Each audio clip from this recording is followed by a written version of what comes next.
കോടതിയുടെ മേൽനോട്ടത്തിൽ നടക്കുന്ന അന്വേഷണം, 6 ആഴ്ച കൊണ്ട് പൂർത്തിയാകാൻ പോകുന്ന അന്വേഷണം, അതിലൂടെ നമ്മൾ കണ്ടെത്താൻ കാത്തിരിക്കുന്ന സത്യം, ഇതെല്ലാം അവിടെ നിൽക്കട്ടെ.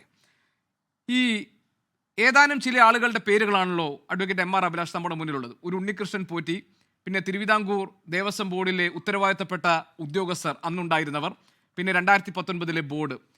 ഇവരുടെ മാത്രം ആസൂത്രണത്തിൽ, ഇവരുടെ മാത്രം ചിന്തകളിൽ, ഇവരുടെ മാത്രം ഇടപെടലുകളിൽ ഇത്ര വലിയൊരു കൊള്ള ശബരിമലയിൽ നടക്കുമെന്ന് നമുക്ക് കരുതാൻ കഴിയുമോ?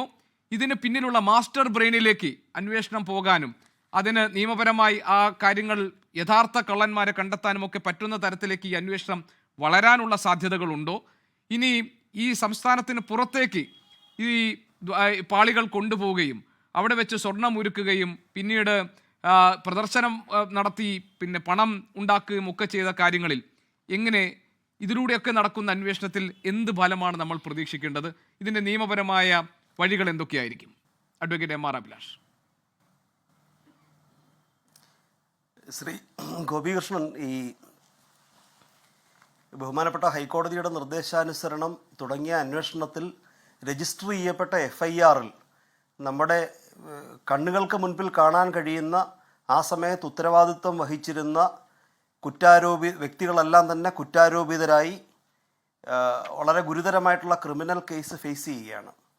ഈ ക്രിമിനൽ കേസ് ഫേസ് ചെയ്യുന്നത് ഉണ്ണികൃഷ്ണൻ പോറ്റിയും കൽപേഷും മാത്രമല്ല.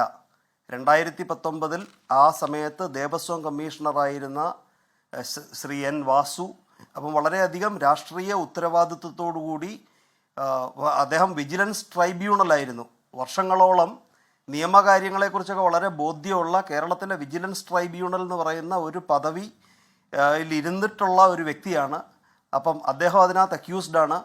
പിന്നെ തിരുവാഭരണ കമ്മീഷണർ 2019 എക്സിക്യൂട്ടീവ് ഓഫീസർ, വെറും സാധാരണ ഉദ്യോഗസ്ഥരല്ല. അതിനകത്ത് ഉദ്യോഗസ്ഥരൊക്കെ ഉണ്ട്, അഡ്മിനിസ്ട്രേറ്റീവ് ഓഫീസറുണ്ട്, അസിസ്റ്റൻറ്റ് എഞ്ചിനീയർ ഉണ്ട്, ദേവസ്വം ബോർഡ് മെമ്പേഴ്സുണ്ട്.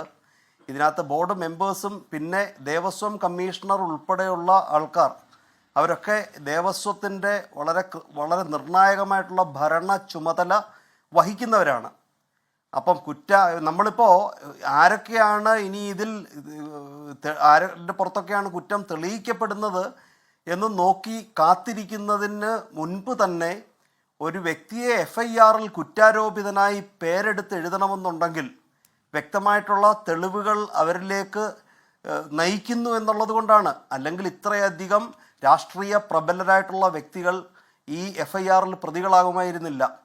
അപ്പോൾ അതിൽ നിന്ന് തന്നെ കേവലം ചില ഉദ്യോഗസ്ഥരുടെ അഴിമതിയോ വിക്രിയയോ ഒന്നുമല്ല ഈ ഒരു കുറ്റത്തിന് പുറകിലെന്നുള്ളത് പ്രകടമാണ്. പിന്നെ ഈ FIR-ന് പുറത്ത് ആരൊക്കെയുണ്ട്, അല്ലെങ്കിൽ ഇതിന് വലിയൊരു രാഷ്ട്രീയ മാനമുണ്ടോ എന്നൊക്കെ ഉള്ളതൊക്കെ നമുക്ക് ഈ ഒരു അവസരത്തിൽ പറയാൻ കഴിയുകയില്ല. കാരണം ഇത് വളരെ ഗുരുതരമായിട്ടുള്ള കുറ്റമാണ് ഇവിടെ ആരോപിക്കപ്പെടുന്നത് കൊണ്ട് നമുക്ക് ആരെയും നമ്മൾ അതിനകത്ത് രാഷ്ട്രീയ ബലിയാടുകളാക്കാൻ ശ്രമിക്കുന്നതിനകത്ത് കാര്യമില്ല.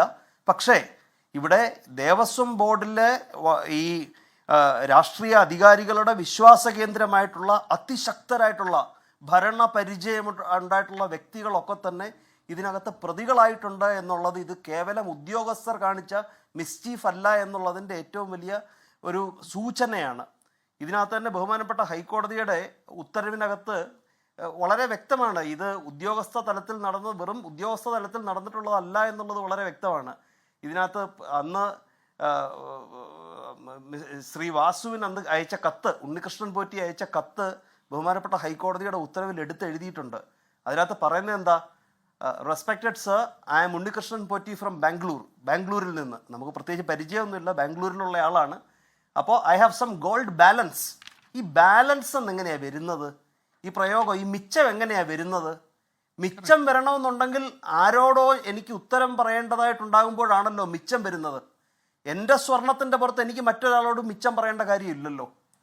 അപ്പോൾ കുറച്ച് സ്വർണം മിച്ചമുണ്ട് in my hand after finishing the gold work of Sabarimala. എന്നിട്ട് പറയുന്നുണ്ട് ഇതൊരു പെൺകുട്ടിയുടെ വിവാഹത്തിന് ഉപയോഗിക്കണം, and I would like to use it in coordination with the Travancore Devaswom board.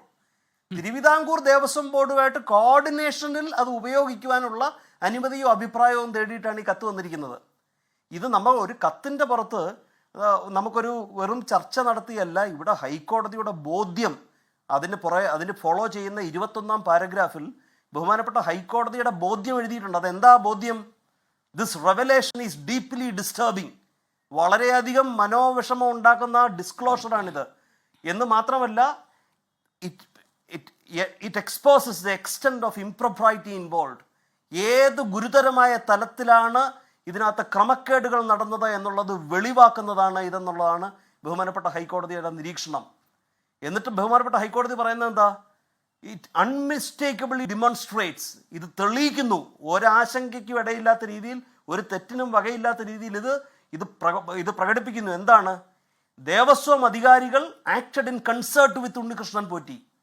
Devaswom അധികാരികൾ എന്ന് പറഞ്ഞാൽ ആർക്കാണോ കത്തെഴുതിയത്, ആ കത്തിന് പുറമെ ആരൊക്കെയാണോ നടപടിയെടുത്തത്, അങ്ങനെ ബഹുമാനപ്പെട്ട ഹൈക്കോടതിയുടെ ഉത്തരവിൽ സൂചിപ്പിച്ചിട്ടുള്ള വ്യക്തികൾ they have become accused in this FIR. അപ്പോൾ നമുക്കിപ്പം മാസ്റ്റർ ബ്രെയിൻ എന്നൊക്കെ പറഞ്ഞ് നമുക്കൊരു പക്ഷേ അത്തരത്തിലൊരു കൺജങ്ചറിലേക്ക് പോകുന്നതിന് മുമ്പ് അത് നമുക്കറിയില്ല ആരിലേക്കൊക്കെ ചെന്ന് നയിക്കും, ഇനി ചെല്ലുമോ അതോ ഇവരൊക്കെ തന്നെയുള്ള ഇവരുടെയൊക്കെ ഗൂഢാലോചനയാണോ എന്നുള്ളത് നമുക്കറിയില്ല. പക്ഷേ ഇത് വെറും ഉദ്യോഗസ്ഥരുടെ വിക്രിയയായിട്ട് നമുക്കത് തള്ളിക്കളയാൻ കഴിയില്ല. 2019 രാഷ്ട്രീയമായിട്ടുള്ള നിർണായകമായ തീരുമാനം ശബരിമലയുടെ ആരാധനാ സങ്കേതത്തിൽ ഇരുന്നു കൊണ്ട് പല കാര്യങ്ങളിലും എടുത്തിട്ടുള്ള വ്യക്തികളൊക്കെ തന്നെയാണ് ഇവിടെ കുറ്റാരോപിതരായിരിക്കുന്നത്. 2019 എന്ന വർഷം ശ്രീ ഗോപികൃഷ്ണൻ മറന്നിട്ടുണ്ടാകാൻ വഴിയില്ല. വളരെ നിർണായകമായിട്ടുള്ള രാഷ്ട്രീയ തീരുമാനങ്ങളൊക്കെ എടുക്കപ്പെട്ട ആരാധനാലയമാണ് ഭരണാധികാരികളാൽ. ആ സമയത്ത് അതിനകത്തൊക്കെ ചുക്കാൻ വഹിച്ച വ്യക്തികൾ ഇതിനകത്തൊക്കെ ഇൻവോൾവ് ആണ് എന്ന് പറയുമ്പോൾ ആ കാര്യത്തിൽ അന്ന് കാട്ടിയ ജാഗ്രത ഇവിടെ കാട്ടിയില്ല. ജാഗ്രത കുറവ് മാത്രമല്ല, ഇതിനകത്തൊരു ആക്റ്റീവായിട്ടുള്ള ഇൻവോൾവ്മെൻ്റ് ഉണ്ട്. അല്ല എന്നുണ്ടെങ്കിൽ കുറ്റാരോപിതരാവില്ലല്ലോ ശ്രീ ഗോപികൃഷ്ണൻ. അപ്പോൾ ഉത്തരവാദിത്വപ്പെട്ട ആൾക്കാർ, രാഷ്ട്രീയ വിശ്വാസം അധികാരികൾ അർപ്പിച്ചിട്ടുള്ള ആൾക്കാർ, ദേവസ്വം ബോർഡിന് നേതൃത്വം കൊടുത്തിട്ടുള്ള ആൾക്കാർ, അവരുടെയൊക്കെ അറിവും സമ്മതവും ഇല്ലാതെ ഇത് സംഭവിക്കില്ല. പരിചയസമ്പന്നരായിട്ടുള്ള വ്യക്തികൾ, വിജിലൻസിനെ കുറിച്ചും അഴിമതി നിരോധന നിയമത്തിനെക്കുറിച്ചും ദേവസ്വത്തിൻ്റെ ഉത്തരവാദിത്വത്തിനെക്കുറിച്ചും ഒന്നും ബോധ്യമില്ലായിട്ടുള്ള ആൾക്കാരല്ല. വളരെയധികം ബോധ്യവും പ്രാവീണ്യവുമുള്ള ആൾക്കാർ അവരിതിനൊക്കെ കൂടെ നിന്നു എന്ന് പറയുമ്പോൾ ഇറ്റ്സ് ഡീപ്ലി അലാമിങ്. അതാണ് ബഹുമാനപ്പെട്ട ഹൈക്കോടതിയുടെ നിരീക്ഷണം. നമുക്ക് കാത്തിരുന്ന് കാണാം. പക്ഷെ പുറത്തേക്കൊന്നും നമുക്ക് പോയി ആരോപണം ഉയർത്തുന്നതിനകത്ത് ഈ സാഹചര്യത്തിൽ അർത്ഥമില്ല. റെലവൻ്റ് ആയിട്ടുള്ള ആൾക്കാരൊക്കെ തന്നെ ഇവിടെ പ്രതിസ്ഥാനത്ത് വന്നിട്ടുണ്ട് എന്നുള്ളതാണ് എനിക്ക് തോന്നുന്നത്. ലോകത്തെവിടെയായാലും ഏത് സമയത്തും 24 വാർത്തകളും ഓഗ്മെന്റഡ് റിയാലിറ്റി പാക്കേജുകളും എക്സ്പ്ലെയിനറുകളും വിശദമായി കാണാൻ ഞങ്ങളുടെ YouTube ചാനൽ നിങ്ങൾക്ക് സബ്സ്ക്രൈബ് ചെയ്യാം.